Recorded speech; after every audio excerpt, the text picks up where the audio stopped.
Hello everyone and welcome back to my channel. Today we're going to be talking about one of my favorite subjects, and that is the Fae, and more specifically how to work with the Fae and strengthen your connection with fairies. Now before working with fairies, it's important to remember that not all fairies are this Tinkerbell-like image that we've come to associate with fairies. Fairies look a ton of different ways. It's not just like a cute little woman with luxurious hair and beautiful wings. They can be like that, but there are so many different types of fairies. Some that are quite gnarled and old looking, more creature-like than human-esque. And so remember, the Fae, on top of not just consisting of beauty, doesn't just consist of fairies. There's gnomes, trolls, goblins, kobolds, pixies, brownies. There's so many different types of creatures that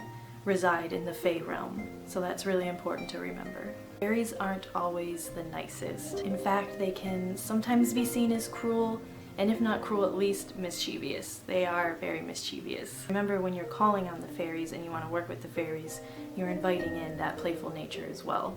So make sure you're okay with that.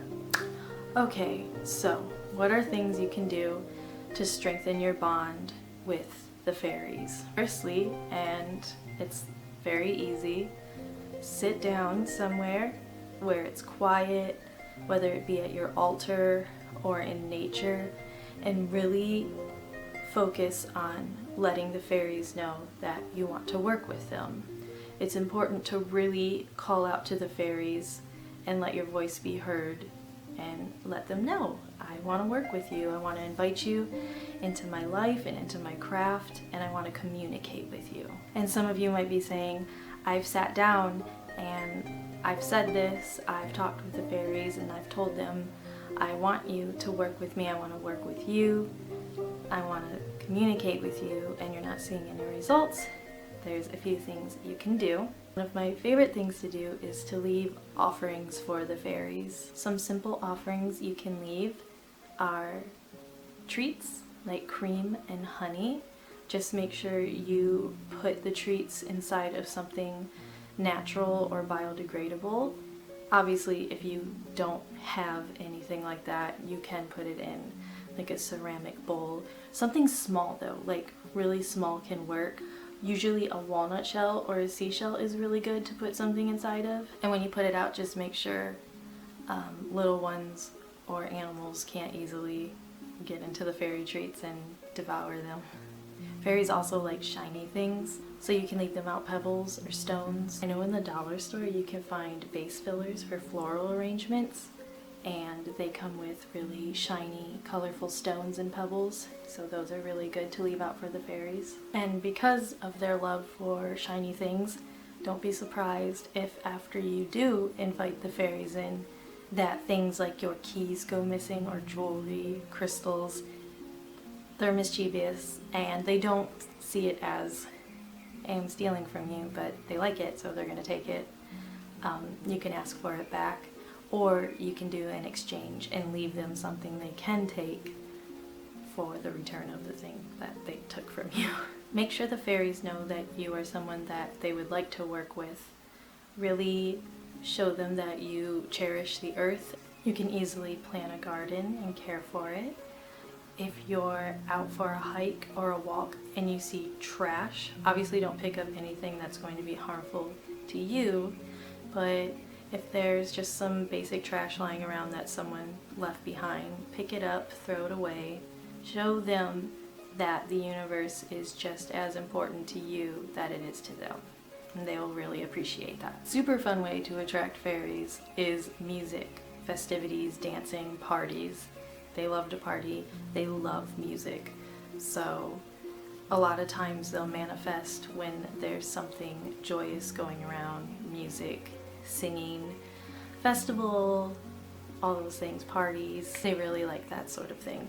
A lot of complaints I see or hear about are, I've done all this and I don't see any fairies yet. It is possible for fairies to be seen in our physical realm, but more often than not, they aren't visible to the naked eye, and they're more felt. Their presence is felt, or they can be heard. It's more looking with your third eye where you'll actually see the fairies. So don't be discouraged if you don't physically see a fairy. Try to focus on opening yourself up to feeling the fairies, feeling their energy. With all this comes respecting the fairies. Fairies are not creatures that you can boss around or tell them to give you what you want. Fairies are to be held in high regard. They're to be treated, I would say treated as equals, but honestly treated as even higher beings than ourselves, because in my opinion they are. Some fairies even used to be worshipped as gods and goddesses. So it's important to remember when you're working with them, you're not casually working with something that you can easily bend to your will or toss away. These are very special creatures, and they deserve to be treated with respect and dignity. There's no commanding. And do not lie. Fairies don't lie, and you don't lie to fairies. So if you make a promise to the Fae saying that you're going to do something, you must do it. You have to do it. That's all I really have for this video, just the basics of how to open up that communication with the fairies. I do have more witchcraft videos, fairy videos, lots of things like that planned for the future. So I'm excited to talk to you guys and hear about what you think about fairies and magic. I'll see you guys in the next video. Bye!